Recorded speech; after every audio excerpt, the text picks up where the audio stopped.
Nako po mga kababayan, isa na namang attorney ang nagsalita, no? At talagang binanatan itong administrasyon ni BBM dahil ang korupsyon daw na nangyayari ngayon sa Pilipinas ay dinadivert lang daw sa mga Duterte. At klarong-klaro mga kababayan. At ang patunay nito mga kababayan, di ba si Bongo at si Pangulong Duterte ay kinasuhan ng plunder nitong ni Trillanes para maiba na naman mga kababayan, no, ang atensyon ng taong bayan at mawala ang itong usapin sa flood control anomaly, pero hindi nila matatakasan ng taong bayan dahil hindi mawawala ang issue na ito hanggat walang tunay na nakukulong dito sa flood control anomaly. So, panoorin na natin to guys. Eto na. Gutesa, klarong-klaro yung testimony ni Gutesa. Ngayon, i-questionin daw yung notary public. How can you question the notary public? Nung kinalaman ng notary public, nag-oath na si Gutesa. He took his oath to testify. Valid na yung testimony niya kasi nag-oath sa Senate. So whatever he said in the Senate, tungkol doon sa mga bags na diniliver, lalo na doon sa Aguado, it's already an evidence. Diba? So, talagang, tapos ito, kunyari, ayaw na si Lacson kasi nahuli yung kanyang mga maniobra or something like that. May yung division niya. Kaya there was really, to subvert the Blue Ribbon investigation. Yun ang nakikita ko in my personal point of view. So malinaw na may cover-up dito, sir? Yeah. At in fact ngayon, klarong-klaro na dinidivert na nila yung issue sa Duterte. They're trying to bring it, kagaya nito, inutusan ng, I'm sure Malacanang has something to do with the filing of cases of Trillanes. I'm sure ito lahat ng mga trolls that are pinpointing to Inday Sara na yung 125 million kailangan na maimbestigahan and so on and so forth ng ombudsman. So they're now diverting all the issues to the Duterte para mawala yung pressure for the final on the issue of who is the mastermind of the biggest corruption in the country today. Which, kung tinuloy yung kay Marcoleta, it might have pointed to the doors of Malacanang.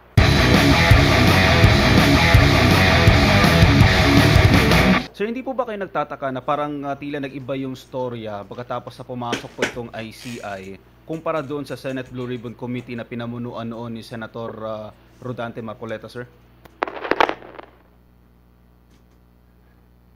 Well, nung kay Marcoleta pa, very transparent. Talagang inuumpisahan. Pero nung dahan-dahan na nabibisto, naglabas sila ng mga pangalan ng congressman, sinabi ni Vizcaya, biglang nagiging desperate. At I will not deny the fact that nakialam si Marcos doon sa pagpalit ng Senate presidency. I suppose pinausap niya yung mga Villar at siguro si Cayetano kinausap din niya na in the last election tumulong ako sa iyo na manalo kang senador, gumastos ang administration para sa iyo. So maybe they were able to convince Cayetano and the Villars to support Soto. Kaya nagkaroon ng change para mabago nila yung narrative ng Senado kasi si Marcoleta ay tinutumbok na ang mga congressmen. And sooner or later, nung nag-testify si Vizcaya tungkol sa kay Romualdez, tungkol kay Saldico, yung sinasabi daw ni Rillo na so parang there is a concerted effort to deviate what Marcoleta was trying to do and nilagay nila sa Lacson. And can you imagine yung si Gutesa, klarong-klaro yung testimony ni Gutesa. Ngayon, i-questionin daw yung notary public. How can you question the notary public? Nung kinalaman nung notary public, nag-oath na si Gutesa. He took his oath to testify. Valid na yung testimony niya kasi nag-oath sa Senate. So whatever he said in the Senate, tungkol doon sa mga bags na diniliver, lalo na doon sa Aguado, it's already an evidence. Diba? So, talagang tapos ito, kunyari, ayaw na si Lacson kasi nahuli yung kanyang mga maniobra or something like that. May yung division niya. Kaya there was really to subvert the Blue Ribbon investigation. Yun ang nakikita ko in my personal point of view. So malinaw na may cover up dito, sir. Yeah. At in fact ngayon, klarong-klaro na dinidivert na nila yung issue sa Duterte. They're trying to bring it, kagaya nito, inutusan ng, I'm sure Malacanang has something to do with the filing of cases of Trillanes. I'm sure ito lahat ng mga trolls that are pinpointing to Inday Sara na yung 125 million kailangan na maimbestigahan and so on and so forth ng ombudsman. So they're now diverting all the issues to the Duterte para mawala yung pressure for the final on the issue of who is the mastermind of the biggest corruption in the country today. Which kung tinuloy yung kay Marcoleta, it might have pointed to the doors of Malacanang. Sir, ano naman po masasabi mo doon sa mga kongresista na tila pinoprotektahan pa itong sinasaldi ko at Congressman Martin Romualdez? Kung tutuusin, ilang beses po nabanggit ang kanilang mga pangalan doon po sa investigasyon ng Senate Blue Ribbon Committee. Well, wala nang follow-up eh. Kasi nung nag-take over si Lacson, iba naman ang narrative na gusto niya. Ang pinapasaringan niya ay ang mga fellow senators niya. Imbis na ipursu yung mga statements ni na Vizcaya na may mga congressmen na involved, biglang nawala yun, walang follow-up. Tapos, after that, nag-testify si Gutesa, parang hindi interested si Lacson eh. Iyon ang pinakamalaking testimony that should have been pursued. Si Tulfo at saka si Lacson banded together para ilayo yung testimony, kini-question nila yung credibility ni Gutesa. Tama ba yun? Ikaw nag-iimbestiga, dapat na ipapalutang mo yun para makakuha ka pa ng mga ibang ebidensya. Pero anong ginawa? Dinadivert nila, they ignored the Gutesa's testimony which carried a very big weight. And they parang pinabuhusan nila ng cold water. Sir, doon naman po sa mga congressman, sir, na pinoprotektahan o tila pinoprotektahan itong sinasaldi ko tsaka sa congressman na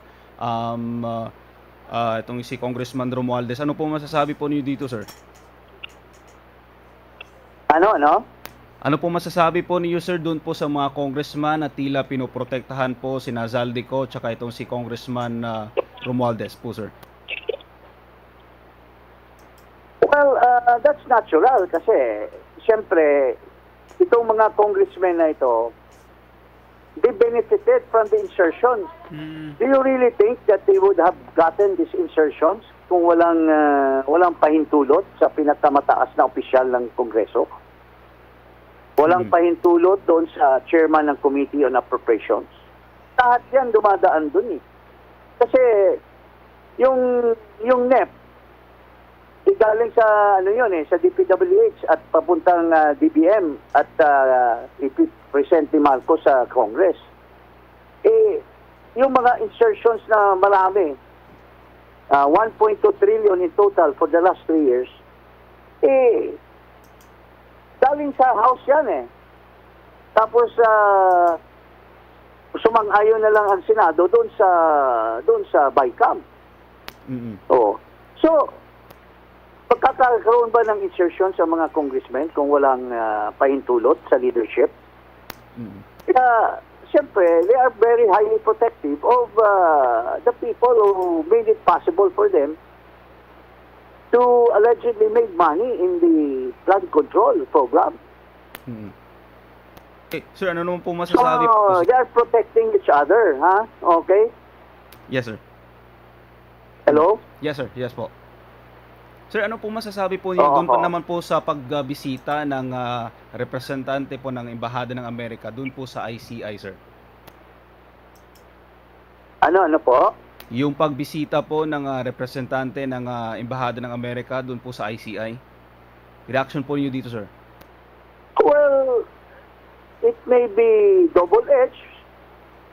Maybe interesado ang Amerika kung ano talagang nangyari, kung may katotohanan ba yung akusasyon na may kinalaman si Marcos, may kinalaman si Romualdez, may kinalaman si Saldico, para makikita siguro nila yung instability or destability or stability ng bansa. Maybe they're sizing up, or the other way of looking at it is they are interfering with the affairs of the country. And maybe they are protecting the regime of Marcos. Kasi takot sila na kung bumagsak itong regime ni Marcos, si Sara Duterte, they have alleged na pro-China. Yun siguro ang nakikita nila. Alam natin na every time na merong medyo hindi sasang-ayon sa nagiging polisiya, magsasalita, either sa social media ba, nagiging vocal, sa pagiging kritiko sa mga hakbang ng gobyerno, like kagaya sa mga vlogger, inimbestigahan na agad, no? Maraming mga klase ng pagko-question, tapos ang ending either masasampahan ng kaso sila, iba doon sa nangyari kay former Governor Chavit Singson. Sa nakikita nyo po dito po sa pagsasalita ng mga negosyante, baka hindi ba malayo na baka itong mga pahayag ninyo baka gipitin kayo, bigla na lang maghahanap ng butas po, attorney? Well, alam mo, that's very highly possible. They are so afraid of so many people, businessmen, former politicians, even retired soldiers, retired officials of the armed forces and the police, who are now speaking because they want to denounce the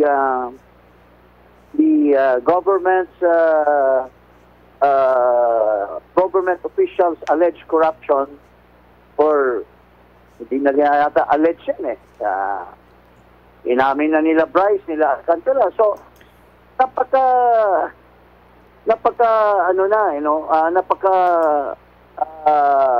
sensitibo na ang nangyayari sa ating bansa, na every Tom, Dick, and Harry are speaking about the massive corruption na it affects already the entire country. So, natural magsasalita, pero para mag-cover up or hindi marinig ng taong bayan yung mga sinasabi, ay takutin nila. Tulad na lamang yung just I think the other day or 2 days ago, na yung dalawang spokesperson ng armed forces inaharas nila, tinatakot nila yung mga retired soldiers na magsalita. nasa constitution na may freedom of speech. They have the freedom to speak their grievance to the government. Tapos tatakutin. Tapos ngayon, dinideny nila na wala daw kinalaman si Marcos. Bakit? Pwede bang gumawa si Bronner ng kanyang maniobra kung walang chain of command? Di ba? So, ito lahat po na sinasabi niyo, Admar, there is now, a subversion of the freedom of speech and freedom of assembly and kasi gusto nilang manatili sa pwesto, gusto nilang mag-perpetuate ng kanilang pwesto and their relatives, pero hindi naman nila ginagawa ang tama na gawain para sa taong bayan for the welfare of the people. Opo.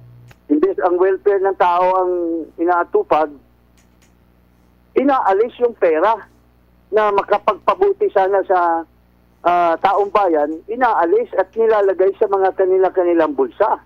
And sino bang may responsibility nito? Sino bang mga grupo ito? Grupo ito ng administrasyon.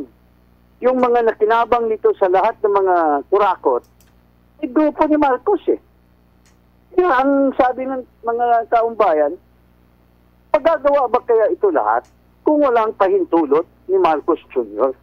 Walang pahintulot ng mga liderato ng Congress at liderato ng Senado. Opo. So ito po lahat ang nangyayari sa ating bansa.